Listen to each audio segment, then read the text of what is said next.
Welcome to the Integrated Math 3 Unit 1 Review, Part 1. We'll cover the first 10 questions of the review in this video. Let's begin. The first question says, an arithmetic sequence is given recursively. Recursively means they have given us the recursive formula by a1 equals 6, and the recursive formula is an plus 1 equals an minus 2. They want us to write an explicit formula for an. All right, so let's go back and review what the explicit formula is. So the explicit formula is an equals a1 plus n minus 1 times d. Now, they've given me that a1 is 6. To write the the explicit formula, I need to fill in a1 and d. So I need to find d. They gave me this formula, an plus 1 is equal to an minus 2. So this is the recursive formula. The recursive formula is an equals an minus 1 plus d. Now you notice that they are using different subscript than in this equation. However, these two terms would be one term apart from one another. This one is one higher than this one. And in this case, they've done the same thing. These two terms are one apart from each other. This one is one higher than this one. So these notations are equivalent. They may use n and n minus 1 or n plus 1 and n. Well, then they have actually given me d. D is negative 2. I'm going to substitute my a1 and d into the explicit formula. So an equals a1. a1 is 6 plus n minus 1 times d. d is negative 2. A common error I saw students making was to not put parentheses around this negative 2. If d were positive, you would not need parentheses. It would imply you're multiplying, but because d is negative, it looks like without parentheses, you're subtracting 2. So you must put parentheses around d. All right, now you need to be able to recognize this form of the explicit formula or the simplified form. So they may ask you to simplify. If they ask you to simplify this equation, an equals 6 plus n minus 1 times negative 2. To simplify, you would distribute through and then combine like terms. You would have 6 minus 2n plus 2. You would combine like terms, and you would have negative 2n plus 8. So you must be able to recognize either answer on a multiple choice test. If they say simplified, fully simplified is here. If they don't say, you may use either that or that. All right, question 2. Question 2 says, which of the following formulas is the nth partial sum s sub n of the arithmetic series with the first term, so a1 is negative 6, and a common difference, d, is 4. Okay, I gave you a hint by saying use this formula. First, I'd like to explain where the formula came from. So I'm only explaining that formula. Then I'll discuss this question. All right, this formula, S sub n, the one that we have been used to seeing is S sub n equals n over 2, a1 plus an. This is the formula we've been using most of the time. However, we often have to find an. So how would I find an? Well, an is a1 plus n minus 1 times d. So what they have done to create this formula is they have substituted this entire value into the above equation, which would give us S sub n equals n over 2, a1 plus, we're going to substitute in. We're going to substitute this entire expression for an, a1 plus n minus 1 times d. All right, then we would simplify this expression, and to simplify this expression, we would combine like terms right here. So I would have S sub n equals n over 2. I have one a1, another a1, that's two a1s, plus n minus 1 times d. That is where that formula comes from. Now, let's go ahead and use that formula to decide which equation represents that arithmetic sequence with a1 equals 6, and d equals positive 4. So we're going to substitute a1 and d.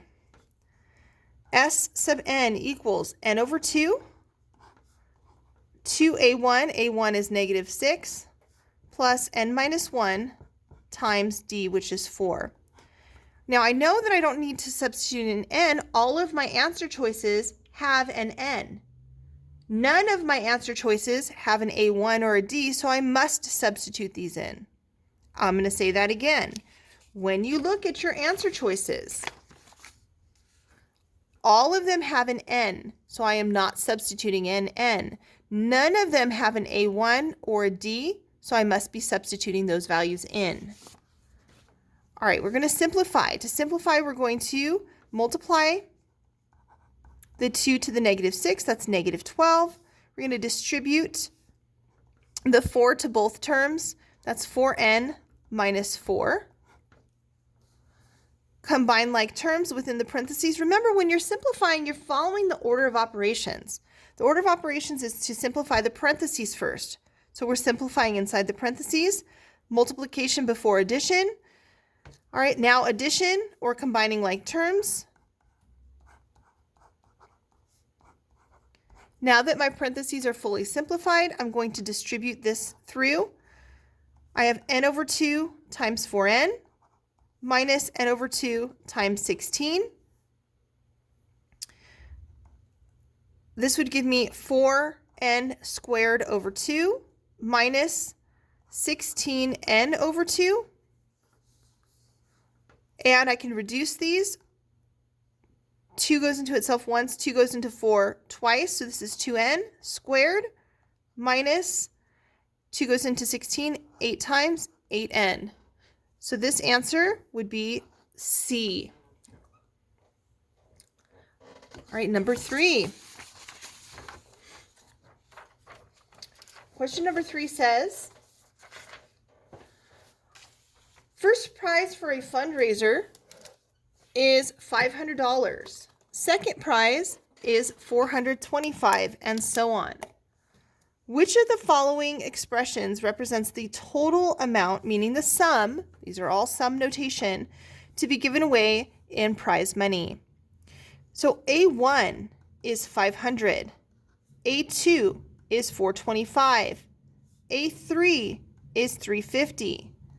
This is an arithmetic sequence with a common difference of negative 75. All right, we're going to use this formula, an equals a1 plus n minus 1 times d, to generate our sum formula. In this case, a1 is 500. And D is, A1, yes, is 500, and D is negative 75. I'm going to substitute those in. So AN equals A1, which is 500, plus N minus 1 times negative 75. I will distribute through. I get 500 minus 75N plus 75, and then combine my like terms. 575 minus 75N. This is what will show up in your sum formula. So now looking at my answer choices, I can now eliminate the one that has 500. It should be 575 as seen here. Also, if I want to know if I should start at 0 or 1, the only difference here is, am I going to start with n equals 1 or n equals 0? I can verify. You can check each one. So if you substitute in 0, you will not get your first term, which is 500. If you substitute in 0, you will get your 0 term of 575. And generally speaking, unless told otherwise, these always should start at 1. All of them go to 7. This is the only one that starts at 1 with the correct initial value of 575. Number 4. Number 4 says, what is the nth term of a geometric sequence? With second term, A2, so A2 equals 36, and A3 equals 24. Well, first we need to find our common ratio. So for number 4, the common ratio, R, is found by, you're going to take the previous term and divide it by, the subsequent term and divide it by the previous term. So we're going to take the new term, right, or further term, and divide it by the old or previous term. So in our case, we have A2 was 36 and A3 was 24. This is the further term. This is my previous term. So for R, it will be 24 over 36. And then we can reduce this. 24 over 36, 6 will go into both of these. 12 will go into both of them though. 12 goes into 24 twice. 12 goes into 36 3 times. So again, I'm dividing the top and bottom by the same amount, which is 12. Now, just a reminder, if R is greater than 1, this would be growth. If R is between 0 and 1, this would be decay. Right? Or here our sequence would be getting larger, and here our sequence would be getting smaller.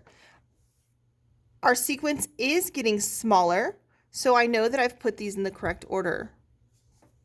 All right, now that I've found R, it says to find the nth term of a geometric sequence. Well, to find the nth term, we need to use the A sub n explicit formula. The explicit formula for a geometric is A sub n equals A sub 1 times R to the n minus 1. Now, I know A sub 1 would need to be found.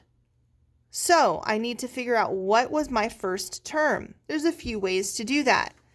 I need to create a ratio that will give me this, or a proportion that will give me my unknown. All right, so remember, it's the further term over the previous term. So A1 would be my previous term, and it is unknown. So my previous term is going to go into the denominator, and my further term is going to go into the numerator. I can cross multiply. I get 2x equals 3 times 36, which is 108. Divide both sides by 2. I get x equals 54. Now you can check to make sure you've done that correctly. Again, I put my ratio, r, I set that equal to a further term over a previous term, cross multiplied. I got 2x equals 108, divided both sides by 2 and got 54. To verify if it's correct, is 36 over 54 the same as 2 over 3? Will it reduce? So numbers that will go into both 36 and 54 are 18. 54 divided by 18 and 36 divided by 18 is 2 over 3. So I know that I have found A1 correctly. So A1 is 54. Now I can substitute both of those into my explicit formula. So my explicit formula is AN equals A1. A1 is 54. And then times R. R was 2/3. And then to the n minus 1. And that is your explicit geometric formula. That one would be C. C. All right. Number 5, the figure shows the path of a bouncing ball and how far it travels horizontally. How many inches will it have traveled after 7 bounces? So this is the first, second, third, fourth, fifth, sixth, and 7th bounce. Now I need to decide if this is arithmetic or geometric. So when I look at these, if it's arithmetic, it will be going down by a constant amount. It goes from 16 to 12, which is a difference of 4, and then from 12 to 9, which is a difference of 3. Therefore, it cannot be arithmetic. It must be geometric. So geometric, our terms are, again, we're finding the common ratio. So the common ratio R is equal to a previous term on the bottom in the denominator and a further term in the numerator. Or for example, this is AN minus 1 and this is AN. All right, one of my previous terms was 12. The next term would be 9. 9 over 12 reduces. I can reduce both by 3. That gives me a ratio of 3/4. Or I could have picked 12 and 16. 12 being the further term, 16 being the previous term. I can divide these both by 4. I still will have a common ratio of 3/4. So any two terms, just make sure you put them in the correct order. Again, this value was getting smaller. Then R should be a value between 0 and 1. R should be between 0 and 1 because our ratio or our distances are getting smaller. So R is 3/4. Our first term, A1, is 16. We are going to find how far in total this ball travels. Then we are talking about S sub n. So for a geometric, S sub n equals A1 times 1 minus r to the n over 1 minus r. I'm going to substitute in A1. A1 was 16, and r was 3/4, which I'm going to write as 0.75.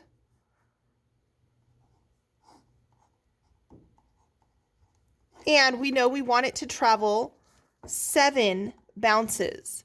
So now I'm going to find what is S7.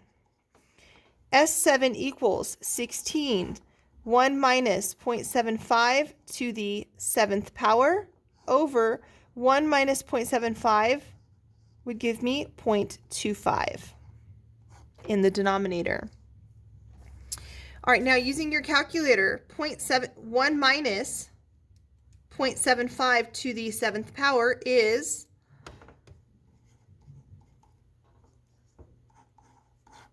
0.86616 ... over 0.25. I'll divide that by 0.25, and I get that it's 16 times 3.46606 ... I'll multiply that value by 16. That's 55.46. Roughly, it goes on. 55.46 rounds to 55.5. The answer here would be C. So if you're guessing C, so far you're on a roll. All right, let's flip it to the next page. Although I did say that you can skip number 6 and number 7 because we haven't seen those yet, I am going to explain convergence and divergence. So convergence, an infinite geometric series converges if the absolute value of r is less than 1, or if r is between 0 and 1. If this happens, then the series will converge. If this does not happen, then the series will diverge. And what it means to converge means it's slowly approaching 0. Our fractional sum is slowly approaching 0, and diverge means it's not slowly approaching 0. All right. So in this problem, they say in the infinite geometric series shown, the absolute value of q is 5 over 2. Does this series converge or diverge? Why? So to know that, we need to substitute into our into our series, the value of q they have given us.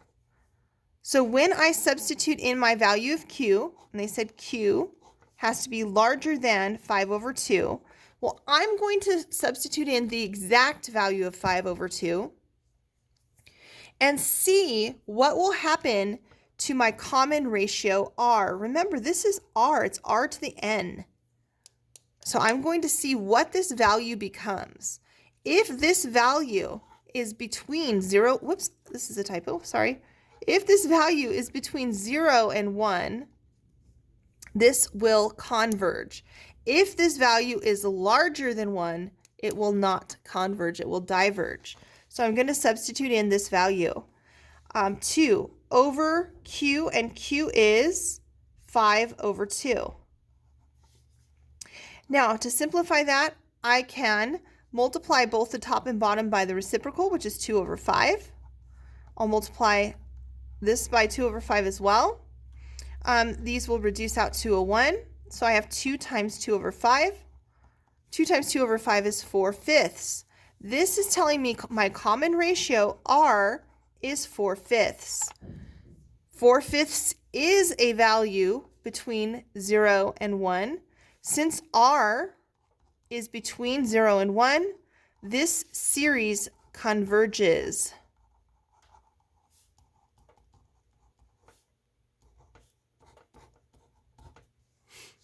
So it converges since the absolute value of r is less than 1, or you could also say since 0 is less than r is less than 1.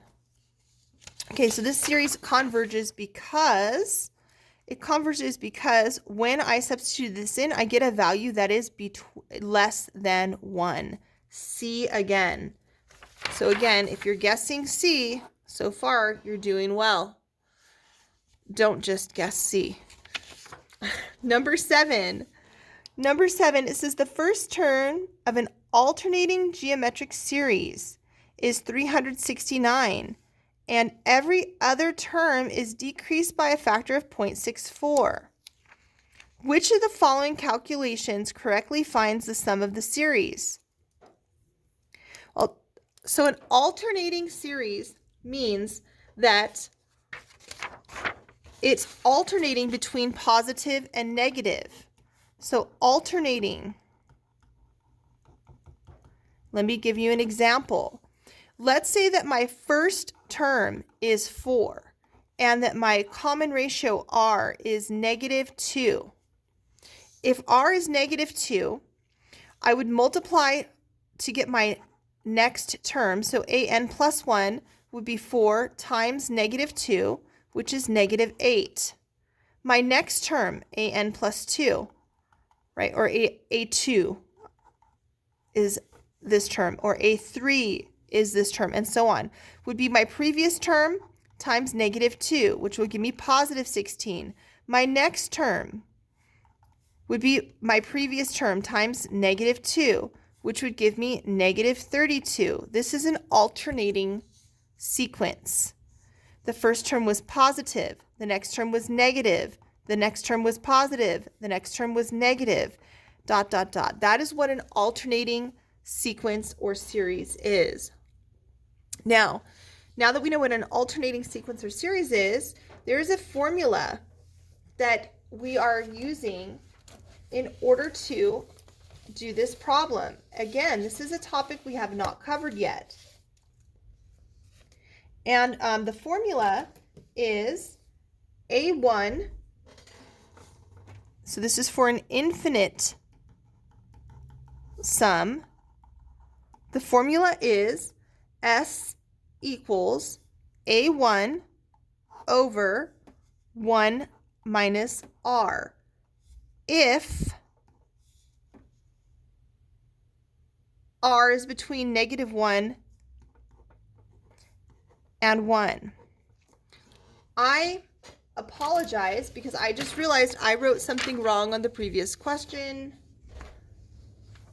So on the previous problem, number 6, this value should have been -1. I apologize. -1. All right, so if R is between -1 and +1, or if the absolute value of R is less than 1. I do apologize. I just had a moment. All right, next. Let's go back to this one. By the way, this is not question 8. This is question 7. All right, so here's my formula. I need to substitute in my A1. In this problem, it says that A1 is 369, the first term. So A1 is 369, and we need to find R. R is, says it's decreasing by a factor of 0.64. 0.64. Now, it is not positive 0.64 because it says it's an alternating sequence. So R is negative 0.64. Again, R is negative 0.64. So I'm going to substitute that into my sum formula. A1, which is 369, over 1 minus R, which is negative 0.64. And then watch your signs. This is going to become 369 over 1 plus 0.64. And that would be C. It is the only one with the correct formula. Now, you can also find the sum by simplifying 1 plus 0.64, and you're going to divide 369 by 1.64, and you do get 225. So if you take a calculator and you take 369 and you divide it by 1.64, you will get 225. So that is also the correct value for the sum. Okay. So that was a quick covering of converging and diverging. Let's move on. Next question, question number 8. All right, question number 8 says, the height of a cylindrical can is equal to its diameter. So the height and the diameter are equal. Which of the following represents the volume of the can in terms of the height d? So you do need to know the volume formula for a cylinder. So number 8, the volume of a cylinder. The volume of a cylinder is given by pi r squared h. Again, the volume of a cylinder is pi r squared times h, the height. That makes sense. Here's a cylinder. Right? The volume would be the area of the bottom, the area of the base, which is a circle, pi r squared, and then the volume would be times the height, pi r squared h. Now, they told us that the diameter and the height are equal. And we know that the diameter is equal to 2 radiuses. So I am going to substitute in to this, my h. So h is equal to 2 r's.